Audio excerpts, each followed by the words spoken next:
In the years that followed the 1870s, something very small and very ordinary began to change in the lives of people who lived in towns and cities and even in the countryside, though the change came so slowly and so gently that most people hardly noticed it happening at all. And this change had to do with the way that people knew what time it was and the way they organized their days around that time.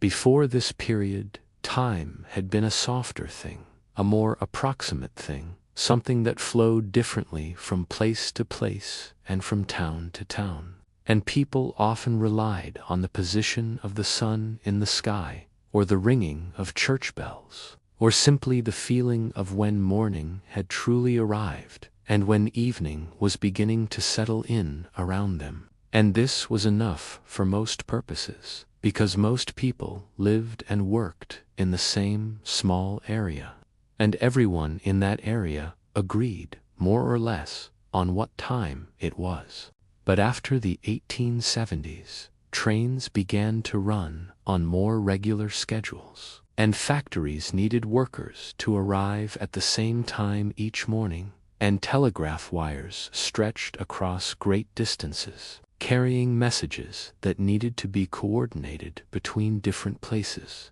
And so time began to need to be something more precise, something more shared, something that everyone could agree upon, even if they were many miles apart from one another. In a certain town, not particularly large and not particularly small, there lived an ordinary man named Mr. Herbert Mills, who worked as a clerk in a shipping office near the railway station. And each morning Mr. Mills would wake in his small bedroom on the second floor of a narrow house on a quiet street lined with other narrow houses that looked very much like his own. And the first thing he would do, even before he opened his eyes completely, was to reach for his pocket watch, which he kept on the small table beside his bed. The pocket watch was made of silver, though the silver had grown somewhat dull over the years, and it had a white face with black Roman numerals, and thin black hands that moved so slowly you could hardly see them moving at all unless you watched for a very long time. And Mr. Mills would hold this watch in his hand for a moment, feeling its weight, its slight warmth from having sat near the lamp all night. And he would open the cover very carefully and look at the time. It might be 6 o'clock in the morning, or it might be a few minutes past 6, or a few minutes before 6, and Mr. Mills would lie there in his bed, holding the watch, looking at the time, and thinking about how he had approximately 1 hour before he needed to leave the house to walk to his office. And this knowing of the exact time, this certainty of how many minutes he had, gave a particular shape to his morning that would have been different in earlier times. He would rise from his bed slowly, his feet finding the cool wooden floor, and he would walk to the washstand where a white ceramic basin waited, filled the night before with water from the pitcher, and the water would be cold now, quite cold, and he would splash it on his face and feel the shock of it wake him more fully. And then he would dress himself in the clothes he had laid out the evening before, piece by piece, button by button, taking his time because he knew exactly how much time he had. His routine was the same each morning, and this sameness was itself a kind of comfort, a kind of rhythm that required no thought. And after he had dressed, he would go downstairs to the small kitchen where his sister, Miss Eleanor Mills, who lived with him and kept the house, would have already prepared a simple breakfast of porridge and tea.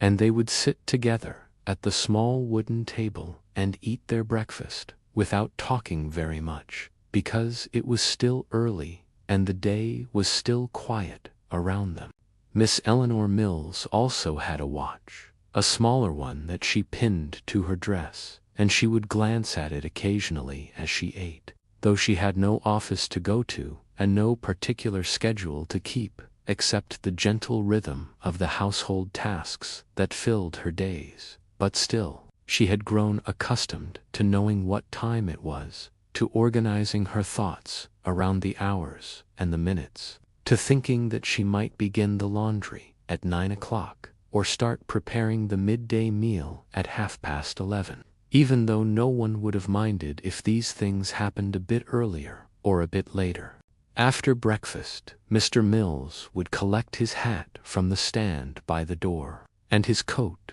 and his leather satchel that contained papers from his work, and he would take his pocket watch and place it carefully in his waistcoat pocket, where it would rest against his chest all day, a small weight that reminded him constantly of time's passage. And then he would walk out into the morning. The street outside was quiet in the early morning, with only a few other people walking in the same direction, all of them heading toward the center of town, where the shops and offices and the railway station were located. And Mr. Mills would walk at a steady pace, not hurrying but not dawdling either, because he had calculated the exact amount of time it took to walk from his house to his office. And he knew that if he left at 7 o'clock, he would arrive at 20 minutes past 7, which gave him 10 minutes to spare before he needed to be at his desk at 7:30. As he walked, he would pass other houses very similar to his own, and he might see other people looking out of windows or sweeping their front steps, and occasionally he would nod to someone he recognized. But mostly he would simply walk, watching the familiar streets unfold around him, noticing the same landmarks he noticed every morning: the lamp-post at the corner, the baker's shop with its windows still dark, the small park with its iron fence and its bare trees in winter or its green trees in summer, all of it unchanging and predictable and therefore peaceful.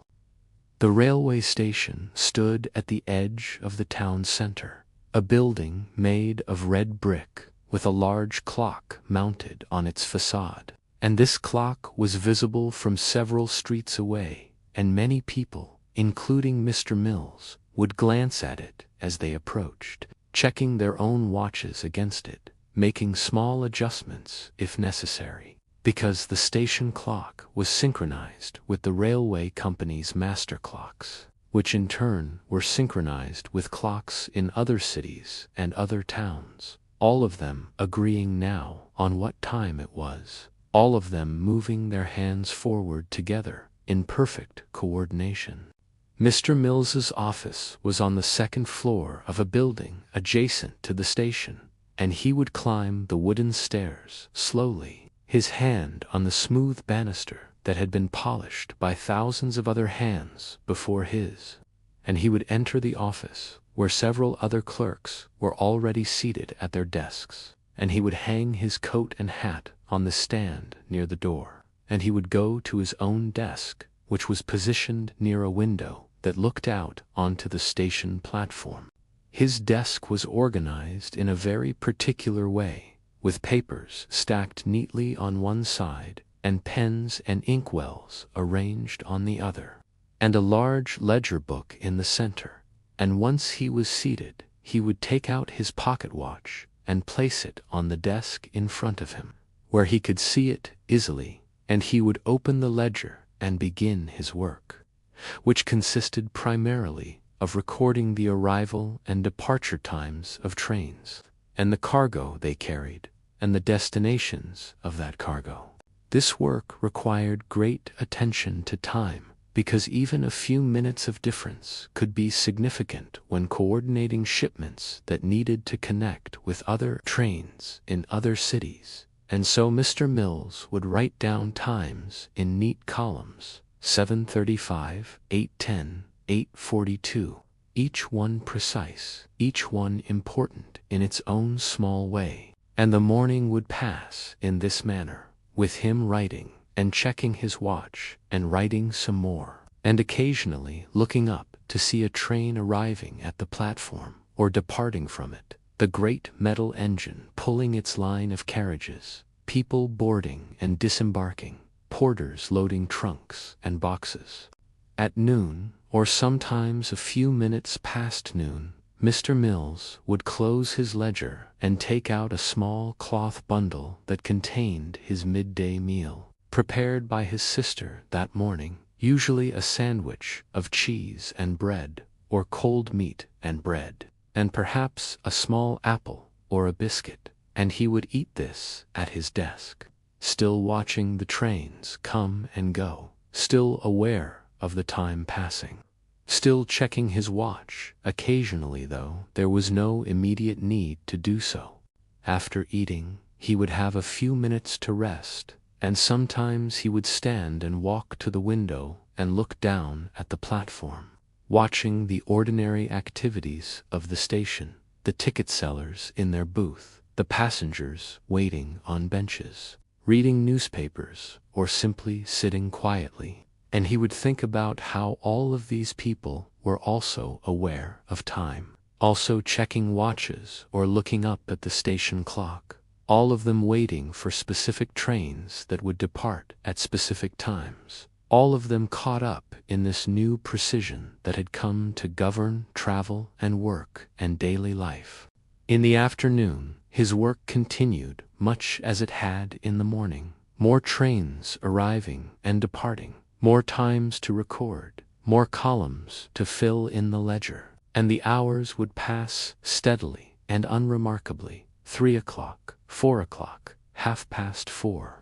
and the light outside the window would begin to change, growing softer and more golden if it was summer, or grayer and dimmer if it was winter, and eventually it would be time to stop work. At 6 o'clock, precisely, Mr. Mills would close his ledger. He would put his pens away. He would take his pocket watch from the desk and return it to his waistcoat pocket, and he would collect his coat and hat and satchel, and he would leave the office and descend the stairs and begin the walk home, retracing the same route he had taken that morning, seeing the same streets and houses and landmarks, but now in reverse, and now with different light, and now with other people also walking home from their own work. The walk home felt different from the morning walk, perhaps because the day's work was done and there was no longer the same need to keep track of time so precisely,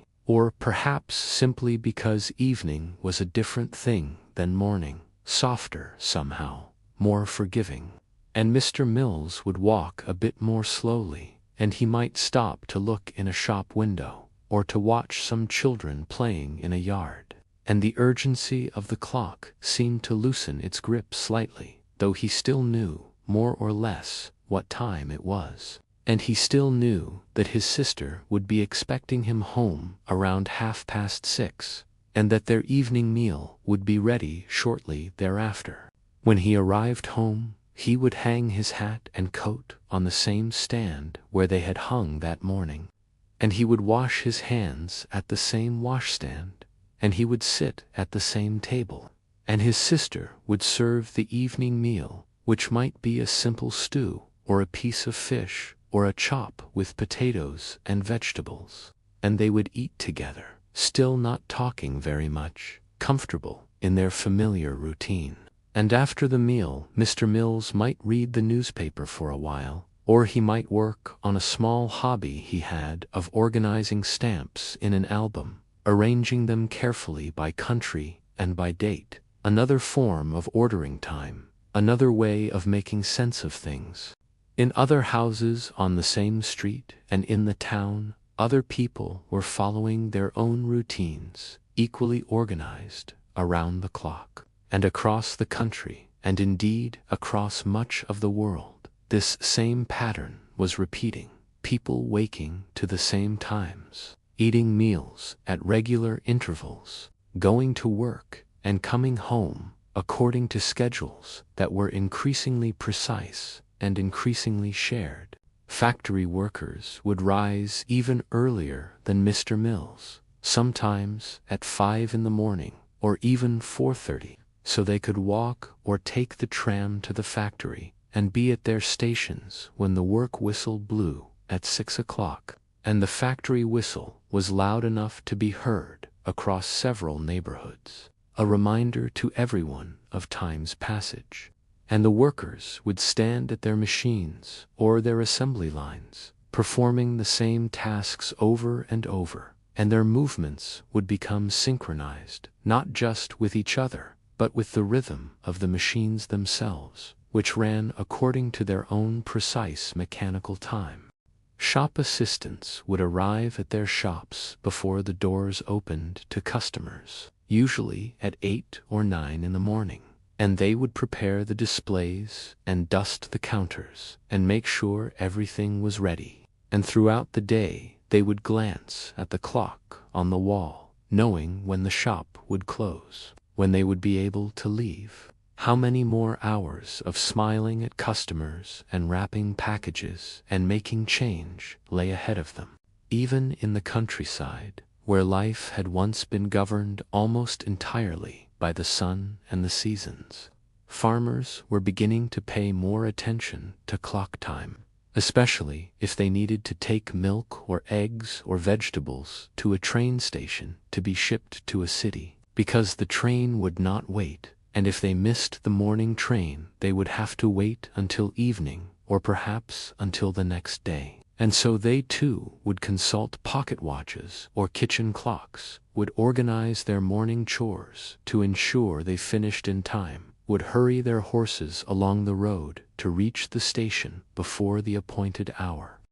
Children in schools learned to move from one lesson to another at the sound of a bell, spending exactly 1 hour on arithmetic, then 1 hour on reading, then 1 hour on history. Their days divided into regular segments, each one measured and accounted for, and they would learn to read clock faces and to understand what it meant when the hands were in different positions. And some of them would receive small watches as gifts when they were older, and they would treasure these watches and wind them carefully each evening, and feel very grown-up when they consulted them. As the years continued past the 1870s and into the 1880s and beyond, more and more people acquired watches as they became less expensive and more readily available, and it became unusual not to know what time it was. Unusual to simply guess at the hour based on the sun or one's hunger. And this change brought both a sense of order and a sense of constraint, because while it was helpful to know that the train would depart at exactly 3:15, it was also true that if one arrived at 3:16, the train would be gone, and there was no reasoning with a clock, no asking it to be flexible or forgiving. Mr. Mills himself rarely thought about these larger changes, because he was simply living his life as it presented itself to him, day by day, hour by hour, minute by minute, and his life felt normal to him, felt like the only way things could be. Though if he had been transported back to his grandfather's time, he would have found the looser relationship with time very strange indeed, would have felt anxious, not knowing precisely when things would happen, would have missed the solid certainty of his pocket watch. Sometimes in the evening, after his sister had gone to bed, Mr. Mills would sit in the small parlor with a single lamp burning, and he would wind his pocket watch, turning the small crown carefully, feeling the mechanism inside tighten, knowing that this simple action would keep time moving forward for another day. And he would hold the watch to his ear and listen to its quiet ticking, a sound so familiar he barely heard it anymore, and yet a sound that measured out his life in tiny increments, second by second, each one exactly the same length as the one before. The house would be quiet around him, with only the occasional creak of settling wood or the sound of wind outside, and Mr. Mills would sometimes fall into a kind of peaceful reverie, not thinking about anything in particular, just sitting and existing in the moment. Though even then, a part of his mind was aware of time passing, aware that he should probably go to bed soon, so he would wake feeling rested at 6 o'clock the next morning, when the whole routine would begin again. On Sundays, the schedule was slightly different, because there was no work to go to, and the morning could unfold more slowly. Though even then there was the church service to consider, which began at 10 o'clock, and so Mr. Mills and his sister would still rise at a reasonable hour, would still eat breakfast, would still dress carefully, and would walk to the church a few streets away, where they would sit in the same pew they always sat in, and would listen to the same vicar give a sermon, and would sing hymns from the same hymn books, and the service would last for exactly 1 hour, as it always did, and afterward they might walk in the park for a little while before returning home for the midday meal. Sunday afternoons were a time for rest and quiet activities, for reading or for walking or simply for sitting. And the evening would come around in its own time, and Monday morning would arrive inevitably,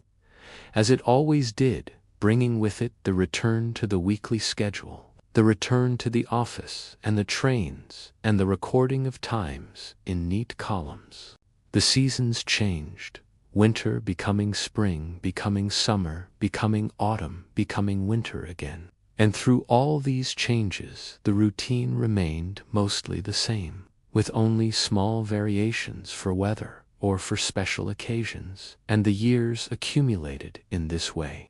each one very similar to the one before, each one organized around the same daily schedule, the same weekly patterns, the same attention to clock time that had become such a fundamental part of life. Other people in the town had their own routines, equally regular and equally unremarkable, and if you had watched the town from above, from some impossible height, you would have seen all these routines intersecting and overlapping, people leaving their houses at approximately the same times each morning, walking along the same streets, arriving at their workplaces, performing their tasks, eating their meals, returning home, all of it coordinated by the invisible network of synchronized clocks that had spread across the town and the country and much of the world. The railway station clock continued to turn its hands forward,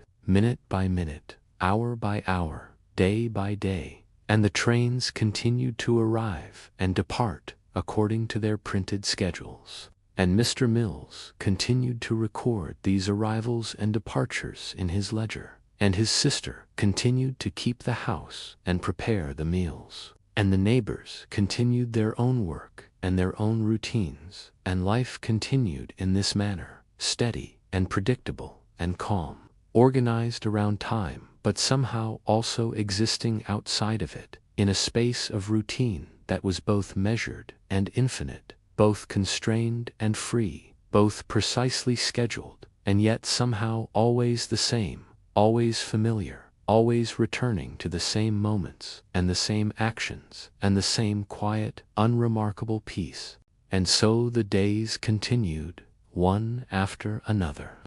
each one marked off by the pocket watch and the station clock and all the other clocks that measured and divided and organized time. And Mr. Mills would wake each morning and check his watch, and would go through his day, and would wind his watch each evening, and the ticking would continue, steady and unchanging, marking out the seconds and the minutes and the hours, while outside the window the light would fade, and the town would grow quiet, and people would settle into their houses and into their beds, and the night would deepen around them, soft and dark and still, and time would keep moving forward in its measured way, though no one was watching it anymore. And perhaps that was when time became most purely itself, when it simply flowed without being observed, without being recorded or scheduled or worried about, just moving forward in the darkness, carrying everything along with it, gentle and inevitable and calm, like a quiet river that has no beginning and no ending, just continuous movement, continuous presence, continuous now.